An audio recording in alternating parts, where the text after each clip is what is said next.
சக்தி, படித்த இளைஞர்களுக்கு தீய சக்தி, விவசாயிகளுக்கு தீய சக்தி, என்ன தனியார்ல வேலை பார்க்கக்கூடிய அனைவருக்கும் தீய சக்தி, தூய்மை பணியாளர்களுக்கு தீய சக்தி. கரெக்டா தானே சொல்லியிருக்காப்ல? அப்படியா? ரொம்ப சந்தோஷம். சந்தோஷமா? ஓ, தீய சக்தி சந்தோஷம். சரி, ரைட்.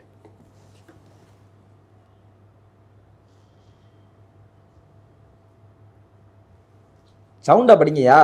படிக்க மாட்டேங்கிறீங்களே. நான் படிக்க வேண்டாம். ஏன்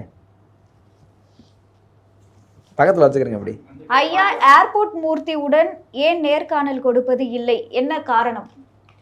ஏர்போர்ட் மூர்த்தி அவர்கள் கடந்த சில நாட்களாக சிறைச்சாலையில் சிறை தண்டனை பெற்று இப்பொழுது விடுதலையாகி வந்திருக்கிறார். சிறை தண்டனை கிடையாது, அது பேரு திட்டமிட்டு சிறைக்கு அனுப்பி அப்படி சொல்லணும். சிறை தண்டனை சொல்லக்கூடாது. தப்பு செஞ்சாலும் தண்டனை. இங்க பாரு, தப்பு செய்யறதால தண்டனை எல்லாம் எனக்கு தெரியாது. சிறையில இருந்து வந்தார், சிறையில் இருந்து வந்தார், அவ்வளவுதான். ஒரு உடல்நல பாதிக்கப்பட்டிருக்கு. ஆகையினால அவர் இப்பொழுது வரல, இனி வருவார். அதனால எல்லோ எல்லோ